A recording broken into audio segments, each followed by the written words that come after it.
안녕하십니까. 계명대학교 철학윤리학과에 재직하고 있는 공원식입니다.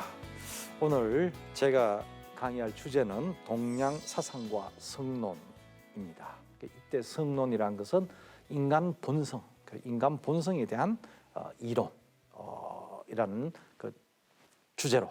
근데 이걸 크게 둘로 나눠서 강의를 진행하겠습니다. 일부는 먼저 여러분들 귀에 무척 익은 이 맹자의 성선론 그리고 순자의 성학론 이 둘을 대비적으로 비교를 시키면서 일부 강의 내용으로 삼겠습니다. 그리고 2부는 이 후대에 보면은 맹자의 성선론이 개성됩니다. 그래서 맹자 성선론이 어떻게 개성되고 또 새롭게 이렇게 이론적 전개를 하는가, 요거를 2부 강의로 하도록 하겠습니다. 자, 그러면은 먼저 이 맹자의 성선론과 순자의 성학론, 여러분들 뭐 무척 귀에 익은 그 용어들이죠. 아마 이거는 윤리책, 그러니까 윤리 책에서 봤을 거고 또 아마 초등학교부터 고등학교까지 아마 다 배우는 걸로 제가 그래 알고 있습니다. 그리고 또 여러분들 스스로도 생각할 때 나도 인간이니까 내 본성이 선할까 악할까 이런 생각도 해보셨을 것이고 아마 그런 주제와 관계된 것인데 좀 전문적 영역이라 보면 되겠습니다. 육아와 인간 본성, 제가 이렇게 먼저 제목을 뽑아봤습니다. 그리고 아주 오래된 물음과 인류가 걸어온 두 길, 저는 이건 동양서양을 좀 대비하면서 이걸 제시해 본 겁니다. 그래서 그 세 번째 줄에 보면은 동과 서 이렇게 제가 한 건데, 동양에서는 서양에서는, 근데 제가 이 말 하면서 굉장히 주저가 되는 부분이 있습니다. 그래서 제일 밑에 아주 거친 구분입니다. 어떻게 동양을 서양을 딱 갈라서 이야기할 수 있겠습니까? 근데 우리가 이해를 도모하기 위해서 또 들어는 좀 주된 흐름, 메인스트림 뭔가 이걸 갖다가 우리가 파악하기 위해서 한번, 그리고 이것이 또 오늘 강의 주제하고 연결되기 때문에 제가 이걸 이렇게 한번 던져 봤습니다. 그 동양, 서양 이렇게 생각할 때 서양이라고 생각하면 우리가 서양 학문의 가장 깊은 뿌리, 또 서양 철학의 가장 깊은 뿌리 하면은 서양 고대 그리스, 고대 그리스의 소크라테스, 플라톤, 아리스토텔레스, 이 사람들의 무엇이 이 사람들의 철학의 주제였던가, 그리고 이 사람들의 철학적인 주제가 어떻게 타고 쭉 흘러와서 현대까지 이러고 있는가, 이걸 자세히 보면은 묻는 게 이겁니다. 무엇이 참이며, 달리 말하면 무엇이 진리이며, 그 참의 반대는 거짓이겠죠. 무엇이 거짓이며, 그리고 이런 질문을 던지면서 인간은 그렇다면은 어떻게 이 참을 인식할 수 있을까? 진리를 인식할 수 있을까? 굉장히 알고 싶은 사람들인가? 알고 싶은 사람들. 무엇이 진리인가? 근데 이걸 서양을 이렇게 딱 정리를 해놓고 보면, 그럼 동양은 아무래도 동양은 서양 고대 그리스에 대비시킬 수 있다면 중국 고대가 되겠죠. 기원전입니다. 서양도 기원전이고 동양도 기원전입니다. 주로 500년 전후에 시작이 됩니다. 기원전 500년 전후에 시작이 되는데, 아무래도 동양은, 특히 중국은 공자로 보는 것이고요. 공자. 그리고 공자의 계승자들, 오늘 얘기하게 되는 맹자, 순자. 그리고 공자와 같은 시대 살았으면서 맹자, 순자와 달리 공자를 비판했던 사람들, 이 사람들 얘기들을 한번 들어보면, 그리고 또 중국 땅에는 먼 곳인 인도로부터 석가에 불교가 들어오게 돼요. 공자가 죽고 한 500년이 더 지났어요. 합류가 됩니다. 그런데 이 사람들 결국은 이것을 유불도 삼교라고 하죠. 이쪽을 보면은 주로 묻는 게 특히 오늘 얘기하게 된 주제와 관계된 성선성악, 맹자, 순자 이쪽으로 우리가 연결시켜 보면은 중심적 물음이 서양은 무엇이 참인가인데 이쪽의 물음은 무엇이 선인가? 그리고 인간은 선한가 악한가? 그리고 그렇다면은 나는 어떻게 선한 인간이 될 수 있을까? 이게 중심적 물음이라는 거죠. 중심적 물음. 그래서 상당히 다르다. 서양 철학하는 사람들은 무엇이 진리인가, 참인가? 동양은 무엇이 선이며 어떻게 하면 나는 선한 인간이 될 수 있을까? 그래서 여기에서 이 차이와 더불어 또 하나 중요한 차이가 서양은 뭔가 자꾸 알고자 하는 거죠. 그죠? 어떻게, 무엇이 진리인가 알고자 하는데 동양은 여기에 되는가? 내가 어떻게 하면 될 것인가라는 물음을 던지는 거예요. 그래서 서양은 암, 동양은 됨의 문제가 철학적 중심의 주제로 가게 된다. 이게 그래서 아주 거친 구분인데 그러면서도 아주 분명하게 나타난다. 이런 이야기입니다.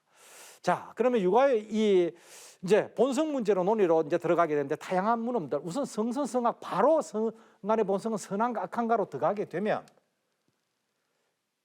우리가 뭔가 바로 그 들어가기에 앞서서 이런 질문들을 여러 개 제가 던졌습니다. 이 질문들을 한번 던져보면은 훨씬 더 풍부하게 이해할 수 있다는 거예요. 한번 봅시다. 인간에게 과연 본성이라는 것이 있는가? 이것부터 한번 물어봐야 되는 거예요. 인간에게 과연 본성이 있을까? 아, 본성? 아, 있지. 있는 것 같아. 있기는 뭐가 있어? 뭐 이런 식 이제 우리가 질문들을 근데 또 있다 치면은 같은가 다른가? 같은가 다른가? 인간의 본성에서니까 다 같다는 전제지만 가만히 보니까 인간은 구분해 볼 수 있다는 거예요. 다 똑같지 않고 몇 개로 구분해 볼 수 있다. 둘로, 셋으로, 넷으로 어찌 보면 인간 본성은 사람마다 다 달라. 다 다르다면 같다고 할 수 없지. 이런 생각들. 그리고 또 본성이라 한다면 변치 않는 걸 말하는 것일까? 그래 본성이지 않는가? 그런데 변치 않는 본성 있을 수 있는가도 그렇지만 그거 얘기해서 뭐 할까? 결국 그렇다면 우리가 인간의 본성을 이야기한다는 것은 가변성을 전제로 하고 하는 게 아닐까? 변할 수 있다는 것.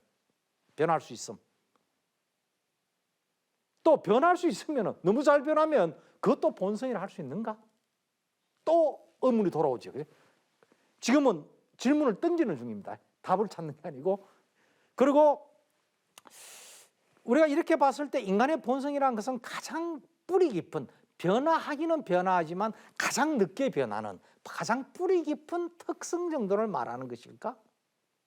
또 이런 질문도 우리가 또 해볼 수 있겠죠. 그래서 또 이런 생각하죠. 아, 인간의 본성은 자기가 뿌리 깊고 이 문제가 아니고 다른 존재하고 차별적인 본성을 본성이라 말한다. 이렇게 생각해 볼 수도 있죠. 내한테 비록 가장 뿌리 깊은 게 있지만은 그거는 짐승하고 똑같아. 그거는 사람 본성이 아니야. 사람의 본성이라 할 때는 사람만 가지고 있는 본성을 말해. 이렇게 말할 수도 있겠죠. 자, 이렇게 이야기해 볼 때 여러 가지 본성이라 할 때 글자는 본성인데 어느 부분을 가리켜서 본성이라 말해야 될까? 이게 그런 질문들 가져보는 것도 중요합니다. 다시 또 여기서 그렇다면 그것이 선한가 악한가? 아니면 선하지도 악하지도 않는가? 다양한 여기에서는 그렇죠.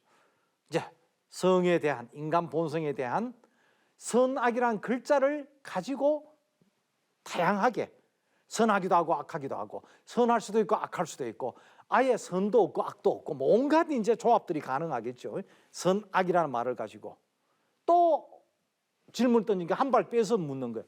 왜 인간 본성을 선악이라는 잣대를 가지고 꼭 묻는가? 선악이란 잣대 말고는 인간의 본성을 말할 수 없는가? 이것도 한번 그죠. 결국 선악이란 잣대를 가지고 인간을 본성을 이야기한다는 건 뭡니까? 인간을 도덕의 잣대를 가지고 본다는 이야기 아니겠습니까? 도덕의 잣대. 그렇겠죠? 그래서 왜 그러면 도덕의 잣대를 가지고 봤을까? 이제 이걸 우리가 다음에서 보면은 결국 이 유학은 도덕 이상 국가를 세우고자 한 겁니다. 도덕 이상 국가. 결국 그 출발은 여러분들 극기훈련 초등학교, 중학교 다닐 때 어디 교육받으러 가고 했죠. 힘든 일도 할 때 뭐 극기훈련. 사실 이게 공자의 논어에 나오는 말이죠. 극기. 자기를 극복한다는 이야기 아닙니까? 근데 그 초등학교, 중학교 때 어디 가서 체험 학습하고 할 때 극기훈련 뭐 극기하고 한 거는 내 힘든 걸 견딘다는 뜻인데 여기에서 극기라는 거는 자기중심적 사유, 자기중심적 생각, 자기중심적 말, 자기중심적 행동이에요. 그것을 극복한다는 거예요. 극복해서 예를 회복한다. 예라는 것은 지금 말하면 이제 나를 넘어서서 우리 모두가 합의한 것, 의일 수도 있고 도덕일 수도 있고, 여기서는 예라고 표현했습니다만 요거를 달리 말하면 뭡니까? 나는 나 사자, 사사로움 이거를 극복해서 모두의 공을 실현해야 된다. 이런 기본적 이해, 인식, 이게 유학자들의 공자 이해에서 그리고 맹자, 순자 이해에서 똑같이 개성됩니다. 그래서 현실 문제는 힘이 아닌 도덕으로, 힘이 아닌 도덕으로. 그 출발은 개인에 있어서도 그 출발은 자신의 사사로움을 극복해서 모두의 공적 상태를 회복하는 것. 이게 극기복리예요. 이런 인간이 누군가? 군자입니다. 여러분들 군자란 말도 많이 들어봤죠. 공자가 한 이야기예요. 공자가 논어란 책에서 한 500마디, 500그 문장의 글이 있습니다. 그중에 군자란 이야기를 한 100번 이상 합니다. 군자. 주로 이 앞에다 붙이는 게 도덕군자죠. 도덕군자. 꼭 도덕군자만은 아닌데 대체로는 맞습니다. 바로 이 군자라는 사람이 극기복리한 사람이에요. 극기복. 자기의 사사로움을 극복해서 이겨서 모두의 공적 이상, 가치, 도덕을 실현하는 사람. 그러면 그 반대되는 사람은 누군가? 논에서 공자가 군자를 이야기할 때 대부분의 경우 반대되는 사람을 대비시켰어요. 그게 바로 소인입니다. 군자, 소인. 좋은 사람, 나쁜 사람이에요. 달리 말하면 이 사람들이 생각한. 근데 우리 동양인들의 마음속에는 아직까지도 알게 모르게 이 공자가 어떤 인간은 좋은 인간, 어떤 인간은 좋지 않는 인간 나눈 이 구분이 우리들 속에도 지금도 흐르고 있습니다. 철저하게 자기중심적 인간, 요 소인이에요. 더 나쁘게 말할 때 소인배. 그리고 자기의 욕망, 자기의 생각 이런 걸 극복해서 공적에 맞추는 이런 사람을 군자. 결국 유학은 군자가 통치하는, 군자가 넘쳐나는 사회, 그런 사회가 도덕 이상 국가를 실현할 수 있다고 본 겁니다. 자, 이렇게 가니까 뭔가 이제 뭔가 성선성악의 문제가 한 걸음씩 이제 다가간다고 볼 수 있습니다. 그래서 인간은 교육을 통해 도덕적 존재로 변모할 수 있는가? 우리가 본성 이야기를 한다면 본성인데 본성을 변하지 않는다 하면은 맹자는 그런 대로 성선설 이야기했으니까 도덕이 나올 것 같은데 순자는 성악을 이야기했는데 본성이 변하지 않는다 하면은 안 되겠죠. 악한 본성을 변화시켜서 도덕으로 이끌어야 되겠죠. 그러니까 결국 당장 알 수 있는 게 순자의 성악론도 인간의 변화. 근데 이 인간을 변화시킨다는 것 순자만이 아닙니다. 맹자도 마찬가지. 성선을 만한 맹자도 마찬가지로 선한 것, 인간의 본성은 선하다는데 그냥 두면 계속 선하고 부정함이 없는가? 그럴 리가 있겠습니까? 그렇지 않습니다. 맹자의 성선론도 조금 이따 들어보면은 역시 교육이 필요합니다. 맹자는 맹자대로, 성선을 말하는 맹자는 맹자대로 교육이 필요하고, 그죠? 또 교육과 더불어 자기 노력이겠죠. 공부 이래 이야기하죠. 학습. 순자는 순자대로, 성악을 말하는 순자도 마찬가지로 교육을 강조합니다. 결국 공자도 맹자도 순자도 다 교육을 강조하고, 교육을 통해서 인간은 변모하게 되고 도덕적으로 변화한다라고 본 사람들이에요. 이래서 이 사람들을 비록 인간 본성에 대한 이론은 달라도 하나로 묶을 수 있는 것이 목표가 같은 거예요. 방법도 같은 거예요. 출발점이 다른 거예요. 한 사람은 선하다, 한 사람은 악하다고 본 거예요. 선하게 봤든 악하게 봤든 교육이 필요하고, 그래서 공적 인간으로 극기복리한 인간 만들고, 그 인간들이 넘쳐날 때 이 사회는 도덕 이상 국가가 실현된다는 이 생각은 같은 거예요. 그래서 이 사람들을 유학자로 묶어서 유학이라고 부르는 겁니다. 그래서 공자, 맹자, 순자 변화할 수 있는가 했대. 다 세 명 다 있다, 이래 이야기하는 사람들이에요. 있다. 그래서 이렇게 체크표를 있다. 다 그래서 유학자들이다. 같은 유학자. 그러나 인간의 본래 모습, 본성에 대해서는 견해가 다른 거예요. 어찌 보면은 그래서 큰 점에서는 같고 작은 점에서 다른 거죠. 출발점에서 다른 거예요. 이렇게 보면 됩니다. 이 두 개는. 예.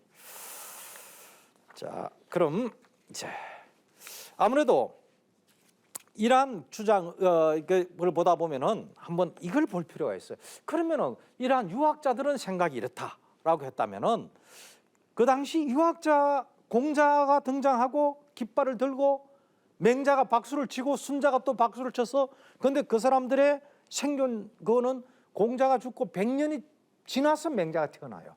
바로 제자가 아닙니다. 그리고 맹자가 죽을 무렵 순자가 태어나요. 그러니까 서로가 아는, 이렇게 만날 수 없는 사람이었죠.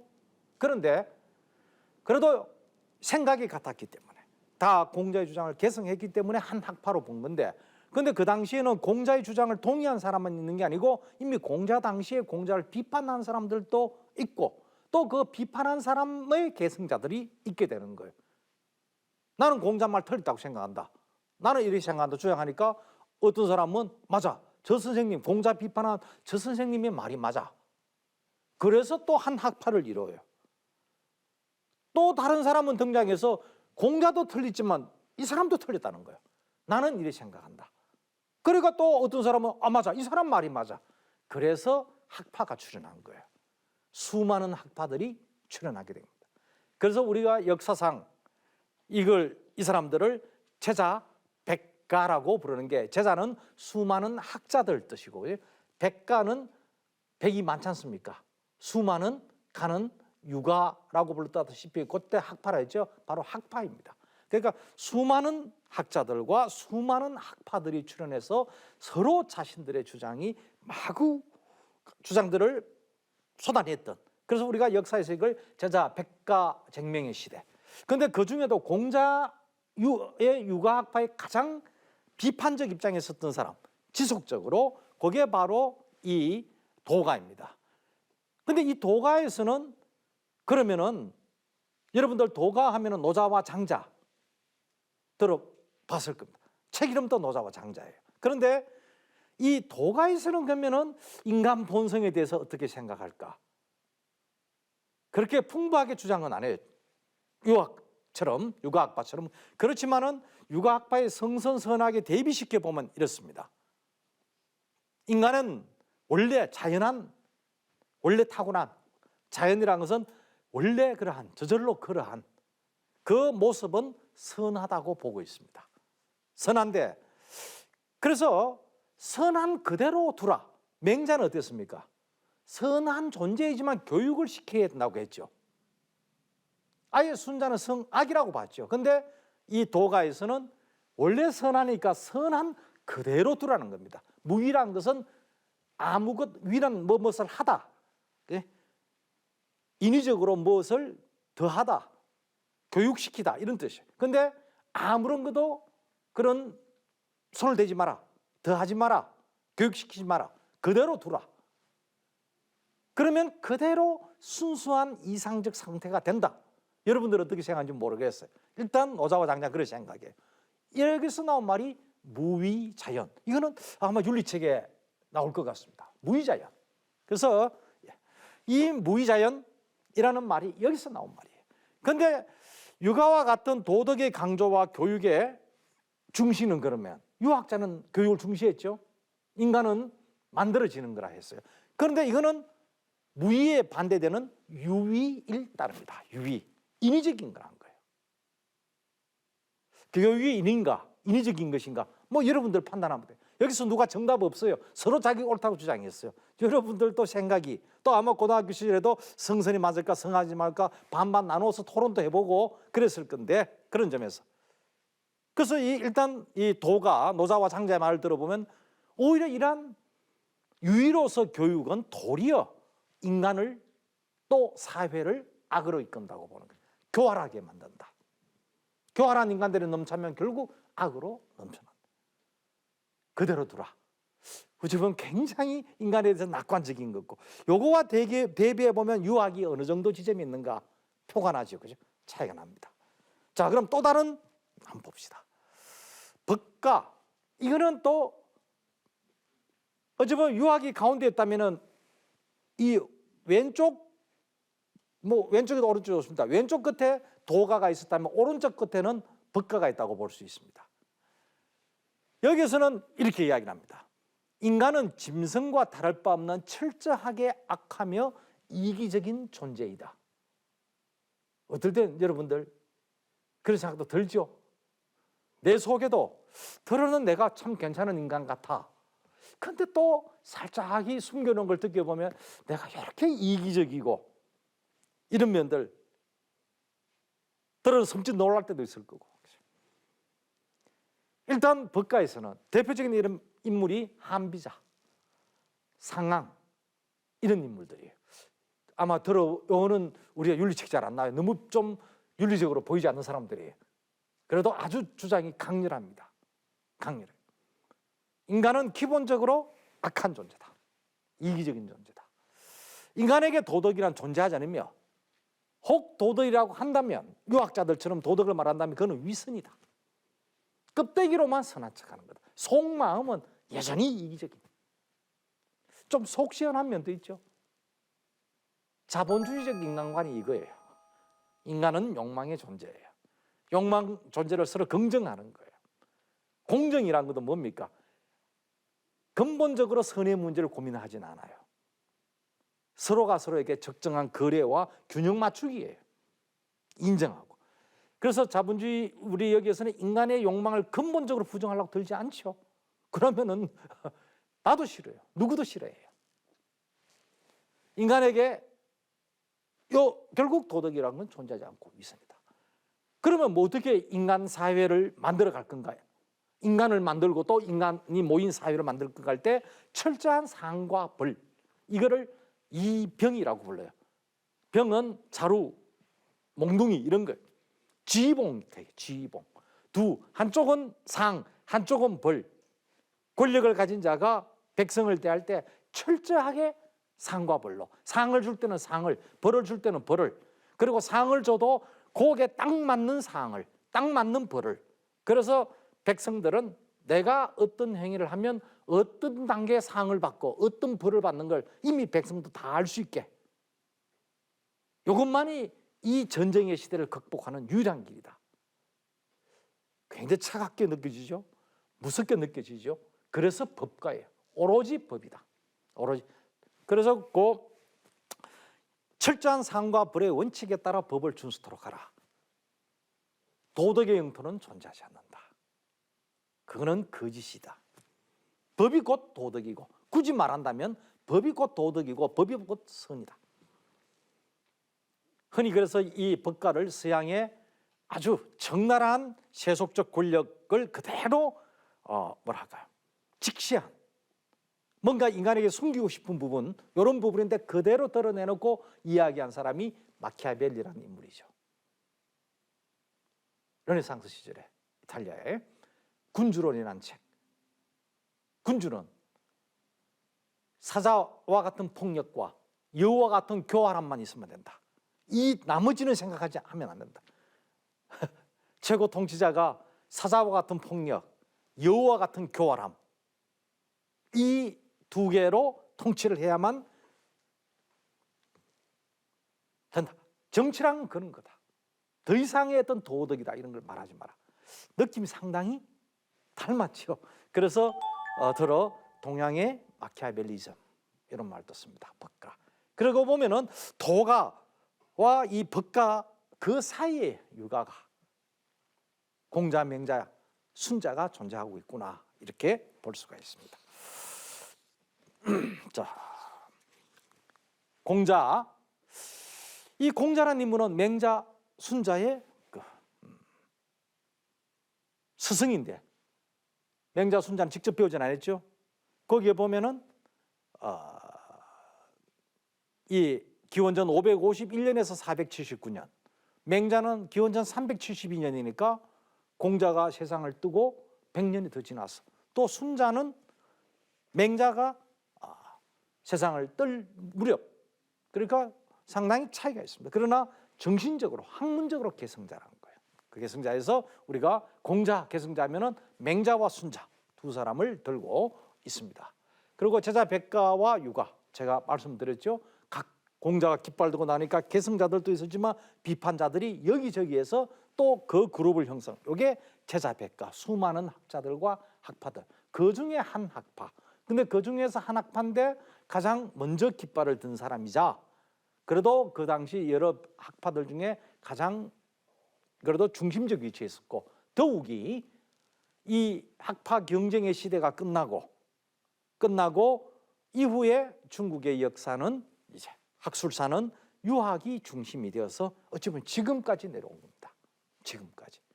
그래서 동양은, 특히 중국은 그래서 공자의 나라, 유학의 나라 이렇게 부르게 되는 겁니다. 근데 이러한 제자 백가 막 서로 자기 주장이 옳다, 백가쟁명, 이 용어를 들어봤는지 모르겠습니다. 백과 수많은 학파들이 서로 쟁은 다툰다는 거죠. 명은 새가 쥐저기는 거예요. 자기 목소리가 예쁘다고 쥐저기 되는, 그렇게 자기 목소리, 자기 주장이 옳다고 떠들어대는, 이게 백가쟁명인데 그게 한순간 끝나버립니다. 왜 끝났겠습니까? 정치가 그렇게 한 겁니다. 진시황, 여러분들 잘 알고 있는 만리장성, 아방궁의 그 진시황이 기원전 221년에 천하를 통일하게 됩니다. 최고 권력자가 된 진시황 어떨까요? 모든 게 자기 건데, 자기가 최고인데, 내 시킨 대로 해야 되는데, 그러니까 학문도 내가 원하는 것, 나한테 도움되는 것, 그리고 나머지는 다 제거시켜버립니다. 저항을 했겠죠. 저항하니까 어떻게 했어요? 그러니까 그래? 그러면 다 잡아와, 구덩이 파, 묻어. 이게 갱류입니다. 그리고 저 책 다 불태워, 분서, 유명한 분서갱류를, 이게 기원전 213년 권력을 장악하고 8년 뒤에 사상 통일을, 정치적 통일을 이루면 반드시 역사에 보면 사상 통일을 이루려고 합니다. 아니면 종교를 끌고 오든지, 뭐 기독교를, 불교를, 유교를 끌고 와서 자기 이념에 정당화시키고 딱 줄 세우고 하는, 그거는 역사적으로 동양서양 옛날 뭐 근대 이전까지는 동서고금할 것 없이 공통적입니다. 이거. 권력자들은 자기 입맛에 맞는 말을 듣고자 하고 이론을 수용하고자 하고, 그러면서 이제 끝이 납니다. 그래서 이런 공자, 제가 전체적 배경을 역사적인 말씀드리고, 이 공자로 가서 그 성론을 보면 참 당혹스럽게도 공자는 인간의 본성에 대해서 거의 말하지 않았습니다. 그래서 인간의 본성, 이 성에 대해서, 인간의 본성에 대해서 거의 말하지 않은 공자. 그런데 그 제자인, 계승자인 맹자와 순자는 인간의 본성 문제를 본격적으로 논의한다는 거예요. 제자의 말입니다. 논어, 공자 은행록이죠. 공자가 세상을 뜨고 그 제자들이 스승의 말, 은행을 적어놓은, 거기에 보면 이런 말이 나오고 있습니다. 부자께서, 그러니까 공자 선생님께서 이런 겁니다. 성과 천도에 대해 말씀하신 것을 거의 듣지 못했다. 이 말이 실려 있어요. 근데 이 말이 진짠가? 정말인가? 보면 정말 없어요. 이 말이 빈말이 아니란 것이요. 빈말이 아니고 실제 그 논어를 보면은 인간의 본성에 대한, 이거는 맹자 순자에 가면은 아주 치열하게 논쟁하면서 많이 이야기되고 더 후대로 가게 되면 더 많이 이야기하게 됩니다. 그런데 막상 공자는 거의 말하지 않았습니다. 의미 있게, 그나마 비슷하게 의미 있게 말한 게 이겁니다. 성상근 섭상원야라고 했는데 논어 양화편에 나오는 글입니다. 인간의 본성은 서로 비슷하지만 학습에 따라 차이가 생겨났다, 이런 이야기예요. 본성은 비슷한데 습, 이건 우리가 학습할 때 습이죠. 후천적 노력, 학습에 따라서 차이가 났다. 이 말, 결국 우리가 여기서 보고자 한 것은 본성에 대한 이야기인데, 이 문장에서 보면 사람 타고난 건 비슷해. 그런데 후천적, 타고난 게 아닌 본성은 타고난 그 성은 비슷한데 후천적 학습에 따라 달라져, 이런 이야기거든요. 그렇게 봤을 때 이 문장의 핵심은 뭐가 하면은 성이 무엇이다라는 것보다는 후천적 노력이 중요해, 이런 말이죠. 사람 타고날 때 별 차이 없어, 후천적 노력이 중요해, 이 말입니다. 그리고 여기서 성을 비슷하다고 했지 같다고는 아직 말하지 않았죠. 맹자 순자 어떻습니까? 사람 다 똑같다, 성이 선하다는 점에서 순자는 악하다는 점에. 근데 여기서는 아직 비슷하다고 했지 차이가 약간은 있는 것처럼 공자가 말했어요. 더 중요한 것은 뭐고 하면은 공자가 말한 성은 도덕적으로 선하다, 악하다, 그런 선이 아니죠. 어찌 보면은 학습이 굉장히 후천적 학습이 중요한데, 그런데 타고난 그 능력은 별 차이가 없지만 그러나 후천적 학습이 중요하다는 이런 맥락에서 성이기 때문에 도덕 본성 개념이 아니고 선천적인 인간의 학습할 수 있는 능력, 이 정도 이야기예요. 이게 공자가 말한 얘기의 끝입니다. 자, 여기에서 우리가 비슷하게 그러면 공자가 인간의 본성은 똑같다고 이야기를 하지 않고 차이가 있다, 또 그것도 도덕 본성이 아니다, 그럼 이와 관계된 얘기를 하나 볼 수 있는 게 이런 이야기가 있습니다. 상지와 하우는 옮겨지지 않는다. 이 상지는 아주 뛰어난 게 지혜로운 자예요. 하지는 아주 아무리 가르쳐도 꿈쩍달싹하지 않는 사람, 정말 절망적인 사람이에요. 이런 대목이 나와요. 이 불이라는 것은 상지는 안 가르쳐도 워낙 탁월한 사람, 하우는 암만 가르쳐도 안 되는 사람. 우리가 요 이야기만 들으면은 상중하가 있게 되죠, 그죠? 상중하. 그리고 또 이런 말도 해요. 생이지지자, 학이지지자, 고니학지자, 고니불학자. 이 어렵죠, 이게 무슨 말인가? 생이지지, 태어나면서 아주 똑똑한 사람. 왜 보면 앞에 상지하고 비슷하죠? 학이지지자, 배워서 알물 이룬 자. 고니학지자, 어렵게 우리가 곤란하다 할 때 곤자지요, 힘들게 해서 알게 된 자. 그리고 곤이불학, 아무리 힘들게 노력해도 안 되는 자. 요거 중간에 두 개, 학이지지자, 고니학지자를 상지와 하우 사이에 끼워 넣을 수도 있겠죠. 되긴 되는 거 아닙니까? 이런 식 공자 이 얘기들이 여러 군데 나오고 있어요. 우리가 이거하고 성상근하고 연결시켜 볼 수 있어요. 결국 공자 이야기는 이 근자를 어떻게 해석할 건가? 인간은 비슷해, 타고난 능력 비슷해, 이런 이야기인데 같다 소리까지는 안 한 거예요. 그러면 비슷하긴 하지만 아주 뛰어난 사람이 있어, 아주 참 절망적인 사람이 있어, 여기까지. 그래서 굳이 나눠보면 상중하가 되지만 공자의 말의 핵심은 어디에 있겠는가? 극히 소수를 제외하고 인간은 다 교육에 의해서 바뀐다는 걸 말하는, 이게 공자의 뜻일 수 있겠죠. 근데 후대 계승되는 걸 보면 꼭 그렇진 않아요. 세 개로 나누는 계승자들도 출현을 하게 됩니다.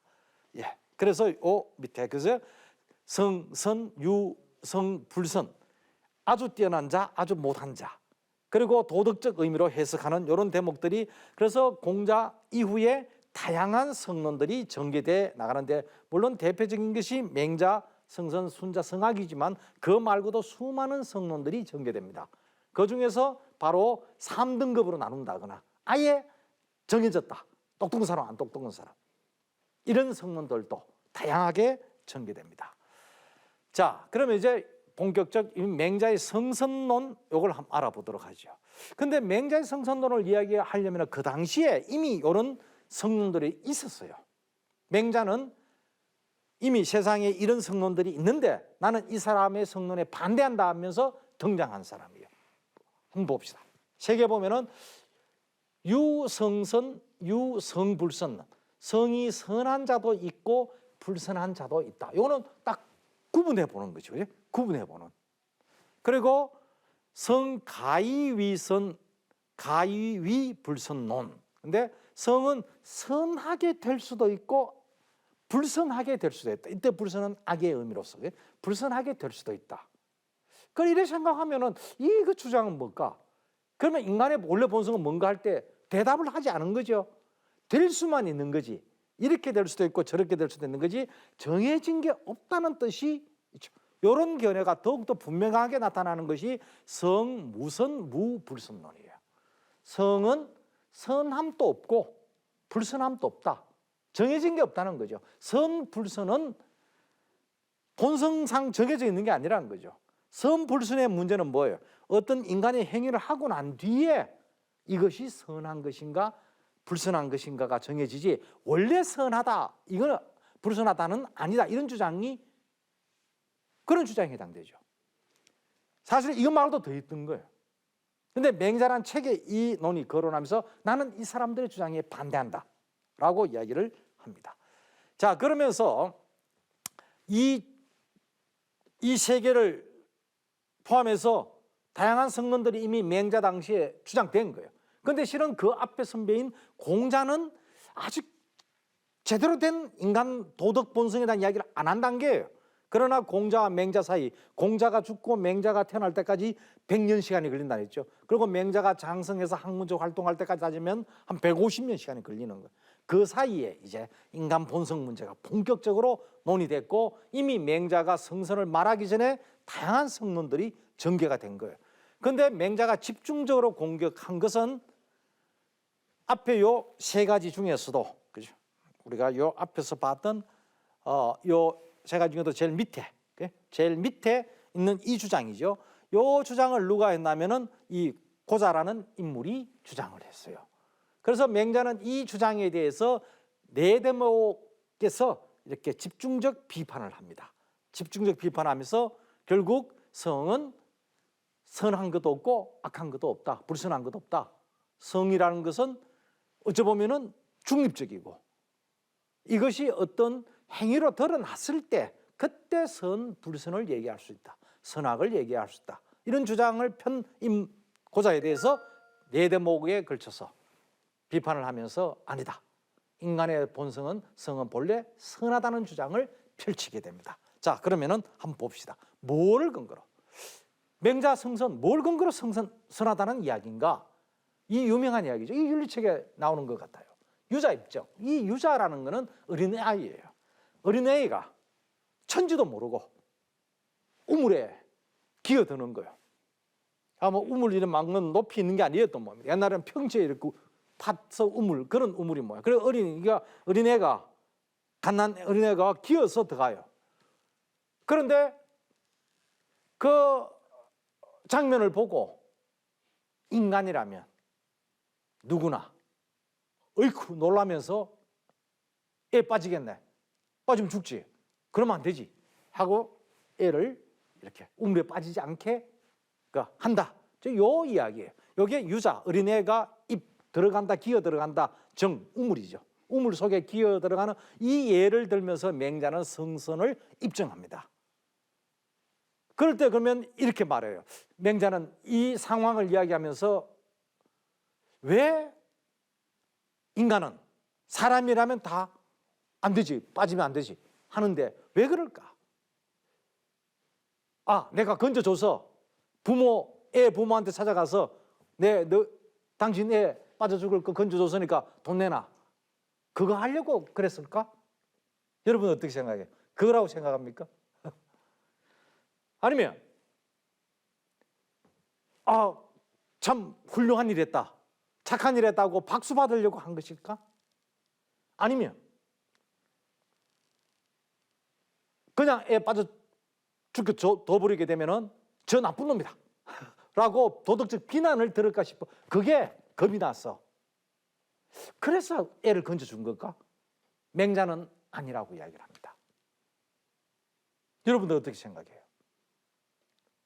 무엇이 애를 물에 빠지지 않게 막아줬을까요?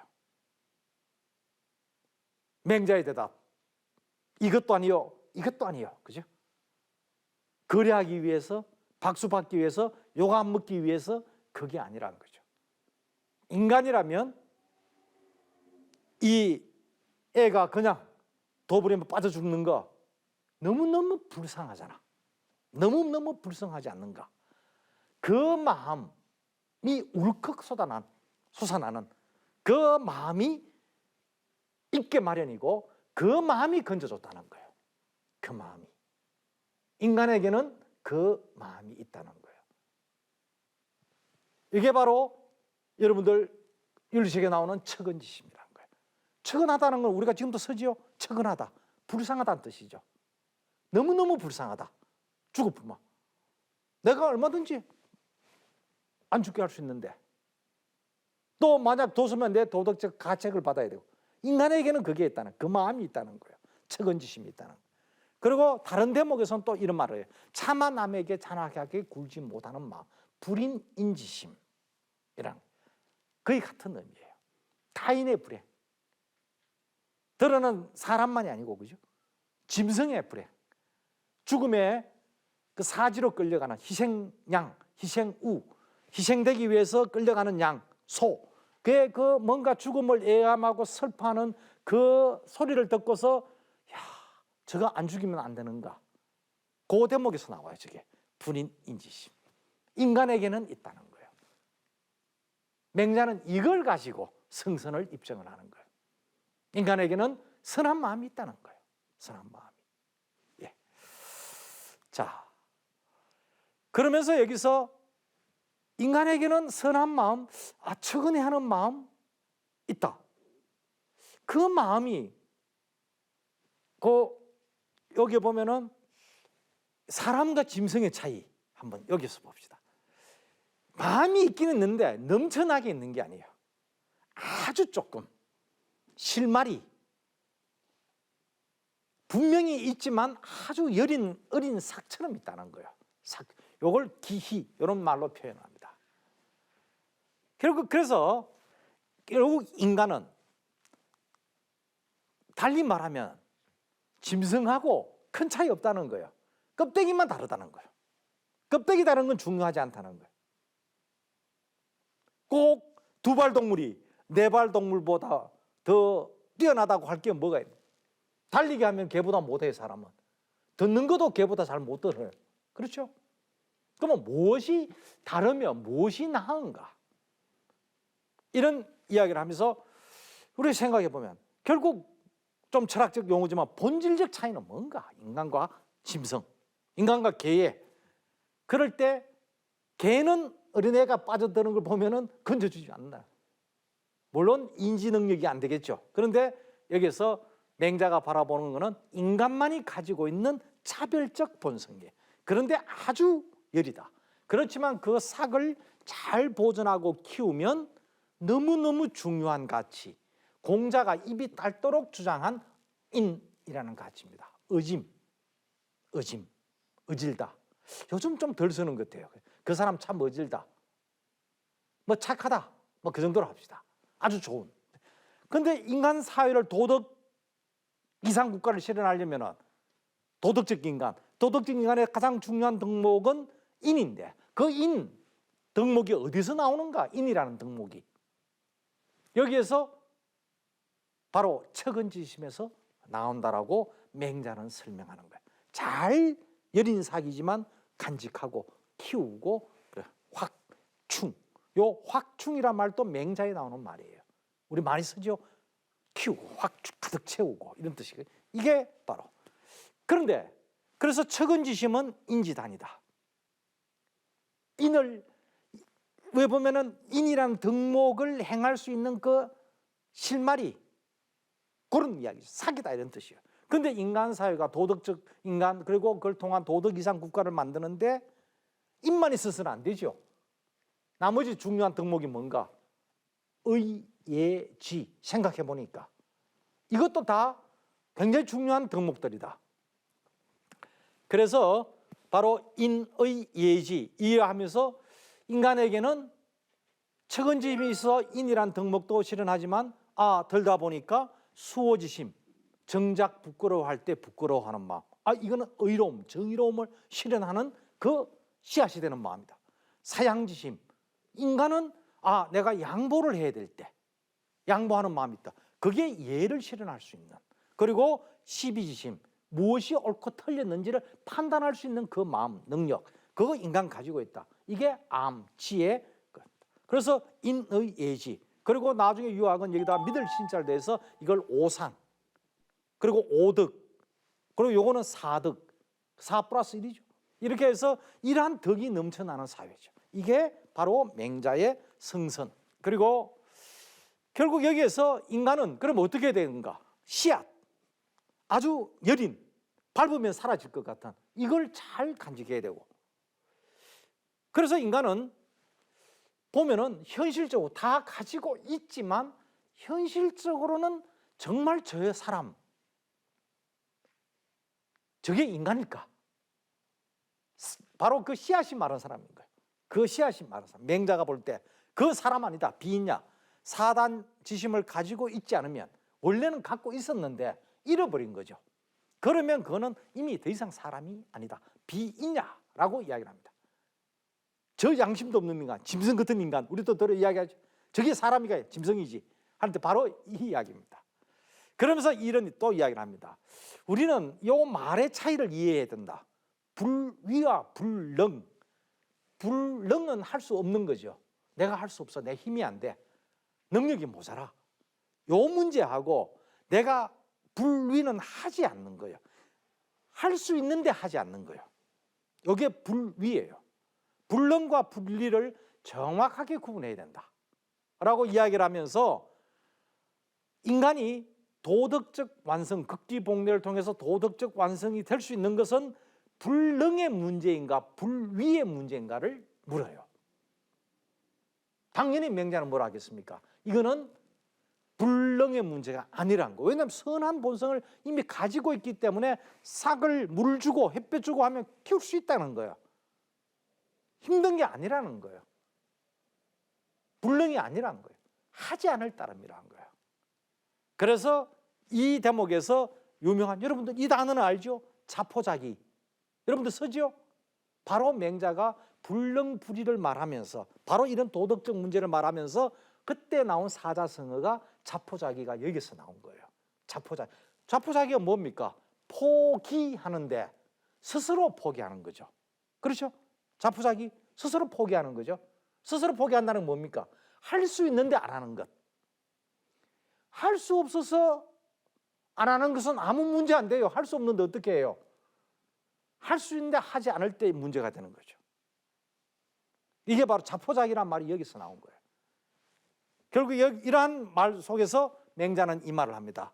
인계, 가이, 위, 요순.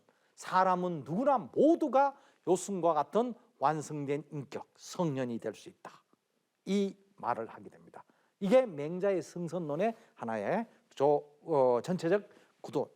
자, 그러면은 이제 요 문제를 우리가 한번 짚어보면은, 맹자의 성선론은 인간에게 도덕의 내재적 근거 마련이죠. 도덕은 외부에서 오는 게 아니다, 내 마음에서 나오는 거다. 근데 뭐 이런 점에서 우리가 요 세 번째에 나오는 인간 존재가 굉장히 격상된 느낌이 있어요. 그리고 인간은 그 당시에 임금의 눈에 볼 때 백성이 같은 사람이라 생각을 했을까요? 그런데 맹자의 이 성선론에 따르게 되면은 도덕적 평등론이 나옵니다. 인간은 본질적으로는 같다. 인간은 도덕적으로는 같다. 들어는 그럴 때 도덕적 우위에 설 수도 있는 거예요. 지위는 낮아도.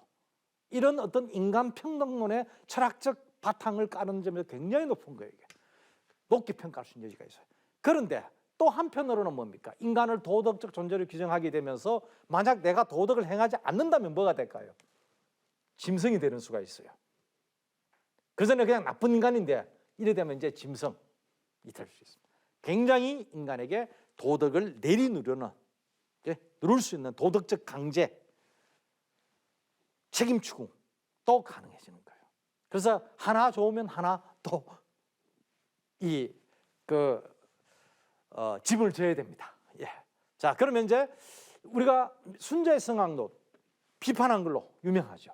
계속 제가 이야기를 했습니다. 근데 이 순자 같은 공자의 계승자인데 맹자 뒤에 태어났는데 맹자를 비판한 공자의 계승자예요.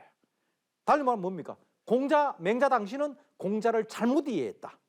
잘못 계승했다. 내가 정말 제대로 계승한 거다. 이게 비12자편이라는 그 순자 안의 책 속에서 자사와 맹자를 묶어서 공격을 하고 그 연장선에 이 인간 본성에 대해서도 맹자를 공격하는 거예요. 맹자를 공격하면서 그리고 이러한 인간 본성에 대한 논만이 아니고 전체적으로 철학적으로 거의 전면적으로 맹자 계열의 유학에 대해서 비판. 달리 말하면 맹자 당시는 공자를 전체적으로 잘못 이해했다. 내가 제대로 이해했다. 그렇게 되면서 맹자도 유학자요, 순자도 유학자가 되니까 유학의 학술적, 이론적 폭이 굉장히 넓어집니다. 넓어지게 되는 상황을 맞게 됩니다. 자, 그래서 이 유학의 학문적 프리즘이 넓어졌다. 맹자도 유학자요, 순자도 유학자요. 근데 둘은 아주 반대되는 지점에 선다. 근데 특히 이 순자의 문화를 출입했던 인물은 바로 제가 앞에서 이야기했던 법가 한비자가 바로 순자의 제자예요. 그러니까 순자의 유학이 어떤 컬러, 어떤 냄새가 나는가는 대충 느껴지죠. 굉장히 유학인데 법가는 극렬한 거죠. 유학이 비판자인데 바로 그 집대성자인 한비자가 순자의 제자라고 보니까 아, 순자의 유학은 상당히 법가 쪽으로 가 있구나라는 걸 짐작할 수 있습니다. 성악농도 아, 상당히 그쪽으로 근접해 있구나. 그래도 유학이지만 아, 법가로 상당히 가 있는 유학 이렇게 볼 수가 있습니다. 이후에 이 순자의 유학과 이 맹자의 유학은 오히려 순자의 유학은 바로 시대를 뒤이어서 순자의 유학이 중심적 위치에 서게 되고 오히려 맹자의 유학, 성선의 맹자의 유학은 맹자가 죽고 천수백 년 지나서 오히려 맹자가 일종의 중심적 위치에. 그래서 유학도 순자 중심의 유학이 계승되는 것, 맹자 중심의 유학이 계승되는 갈라지게 됩니다. 자, 그러면 순자 성악론을 한번 들여다봅시다. 왜 성이 악하다고 하는가? 이 말을 합니다. 사람들의 본성은 배고프면 밥 먹고 자고, 추우면 따뜻해 하고자 하며, 힘들면 쉬고자 하는데 이것이 사람의 가장 기본적인 감정이고 본성이다. 그래서 악하다는 거예요. 이걸로 말을 들어보면은 그래, 사람 그렇지, 들어보이고 악하네, 이렇게 이야기를 할 수 있어요. 그런데 여기서 이런 말합니다. 사람이 배가 고파도 어른을 보면 감히 먼저 먹지 않는 것은 사양하는 마음이 있기 때문이다. 배가 고프면 먹고 싶은 거는 사람의 본성이고, 그런데 때로는 어른이 있을 때는, 부모가 있을 때는 자기 배고프다고, 부모도 배고픈데 먼저 먹지 않는 것, 이 사양하는 마음이 있기 때문인데, 이러한 사양하는 마음 어디서 나왔는가? 이러한 선한 행동이죠. 이거는 본성에 반대되는 것이라는 거죠. 고파도 안 먹는 거예요. 그래도 인간은 안 먹어요. 이거는 결국 본성과 반대되는 교육의 결과라는 거예요. 이거를 순자는 인위적 노력이라고 봐요. 교육이죠. 결국 교육에 있어 이렇게 되는 거란 거죠. 맹자는 뭐라 했습니까? 인간 본성을 잘 키우면 된다 했는데, 순자는 어떻게 도덕을 확보하려면 인간의 본성과는 정반대로 본성을 내려누르고 만들어내야 되는 거예요. 이걸 순자는 화성기위란 말을 써요. 이게 바로 교육이란 거예요. 본성을 변화시켜서 기위, 인위적 노력을 한다. 이게 교육이란 거예요. 결국 순자에 있어서는 교육을 받지 않으면 아무것도 안 돼요. 맹자도 그렇지만 더더욱 순자는 오로지 교육입니다. 그런데 이 교육은 인간에게 강압적 교육이 되죠. 어떤 틀을 짜놓고 내리누르는 교육, 틀을 짜놓고 찍어내는 교육이 됩니다. 그러나 교육은 교육입니다. 그래서 맹자 성선론에 대한 상당히 제가 이야기하는 게 그러면은 정반대가 맞지 않는가? 맹자 성선론과. 그런데 그렇지 않습니다. 따져보면은 과연 이게 맹자가 과연 순자가 말한 성선론의 근거가 뭐였습니까? 배고프면 밥 먹고 하는 이런 이야기죠. 뭐 인간에서 동물적 본능, 동물적 본성이죠. 이걸 갖다가 맹자가 성선만 할 때 이거를 인간의 본성이라고 봤을까? 애가 우물에 빠질 때 빠져 죽으면 안 되지 울까가 그걸 본성이라 봤지. 배고프면 밥 먹는 걸 보고 그걸 본성으로 보지는 않았지 않는가? 이런 이야기입니다. 맹자는 어디까지나 짐승과의 차별적 본성으로 도덕 본성을 이야기한 거예요. 짐승은 없는데 인간에게만 있는 게 뭔가? 짐승도 배고프면 밥 먹고 인간도 배고프면 밥 먹는 거, 그걸 가지고 맹자는 본성으로 말하지 않았죠. 인간도 배고프면 밥 먹는다고 이야기했죠. 말은 안 해도 그건 당연한 거죠. 다 똑같은데 딱 하나 차이가 있다면 뭘까? 도덕 본성을 이야기한 거죠. 애 우물에 빠지는 거 보면 인간만이 그걸 거든요. 이거는 어떤 존재도 없다. 그래서 인간이다. 그렇다면은 여기서 그렇게 맹자도 도덕적 본성을 빼고 나면 인간도 짐승과 별 차이가 없다고 이야기를 해요. 맹자가 주목하고 성선이라고 말한 성은 짐승과의 차별적 본성이지 동물적 본능과 같은 짐승과 공통된 본성은 아니란 이야기입니다. 이런 점에서 맹자와 순자가 말한 성은 글자만 같을 뿐, 그죠? 가리키는 것이 다릅니다. 달라요. 우선 이 점에서 부정확한 이해가 하나가 있고, 그리고 순자 성학론의 자아당착과 맹자 입장에선 비판, 제가 이걸 들고 있는데, 그러면 순자도 교육을 강조했죠. 짐승 교육시키면 교육됩니까? 훈련은 되죠. 도덕 교육됩니까? 짐승이 시킨다고 해서? 결국 인간만이 성선이든 성악이든 인간만이 변화할 수 있다는 거예요. 맹자가 말한 성선이 그 이야기예요. 교육을 통해서. 그래서 여러분들 수미양가 무슨 말입니까? 가가 뭡니까? 수가 제일 좋죠. 당연히 우도 좋죠. 미만 되면 기분 별로 안 좋죠. 근데 가가 뭐예요? 가는 가능하다는 이야기예요. 가능하다. 수업 시간에 공부 가르치는데 아무리 예쁜 게 똑똑한 게라도 수업 시간 안 넣어 놓습니다. 그거는 교육을 통해서 바뀔 수가 없습니다. 그렇지만 성적은 가하지만 인간은 가능합니다. 그래서 너는 안 돼. 교실을 밖에 나가. 이 뜻이 아니고 그대로 머물러 있어. 좀 더 하면 돼. 가능해. 한 단계 more 올라가면 양호해. 그게 양이에요. 네 발전 많이 했어. 양호해. 가. 이게 순자, 특히 이게 바로 맹자 생각이 깔린 거죠. 인간만이 교육에서 바뀐다는 거예요. 그게 바로 순자도 이런 이야기를 해요. 무생물. 이거는 기의 존재다. 식물. 기와 더불어 생명이 있다. 동물, 기, 생명, 그리고 지혜가 있다. 그런데 인간은 여기에 플러스해서 의가 있다는 거예요. 무엇이 옳은가? 해도 되는가? 하지 말아야 되는가? 맹자는 성학론을 가지고 성선론을 비판할 때는 막 맹자를 비판해놓고 다른 데서는 이 말을 하는 거예요. 인간만이 의를 지니고 있다는 거예요. 무엇이 옳은가의 문제죠. 판단할 수 있고 실천할 수 있고. 그렇기 때문에 이런 점에서 본다면은 순자도 인간에 있어서 타 존재와 차별적 본성으로 의를 말하고 있다는 거예요. 의에 의해서 예를 이룬 도덕 사회, 질서 잡힌 사회 가능하다는 거예요. 이 말을 듣고 나면은 맹자가 말하기를 당신이 말한 의가 내가 바로 말한 성선의 책임지심이고 이런 건 안 거예요. 내가 당신하고 전혀 안 다르다. 그런데 왜 당신은 나를 비판하느냐? 맹자는 그렇게 말할 수 있다는 거예요. 충분히. 그리고 이 말은 순자 성학론하고 의를 인정한 것하고는 충돌이 일어납니다. 그런 점에서 자가당착, 자기 주장이 서로 부딪힌다는 이야기죠. 부딪히고 오히려 순자한테 얻어맞을 수 있다는 거예요. 성학론으로 공격했지만 사실은 내 말이 당신 말이야. 이럴 수도 있다는 거예요. 그리고 본성 이야기했을 때 어떻습니까? 그죠? 결국 여기서 순자가 말한 본성은 뭡니까? 순자가 말한 본성은 인간과 짐승이 공통적으로 가지고 있는 육체적 욕망이죠. 그런데 순자가 말한, 맹자가 말한 성선의 성은 뭡니까? 바로 짐승에게는 없는 인간만이 가지고 있는 본성. 글자만 같이 내용이 다릅니다.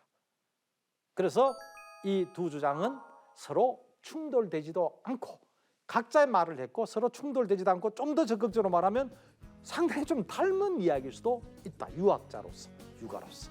예, 일단 제가 여기까지 해서 일부 강의를 마치도록 하겠습니다. 네, 감사합니다.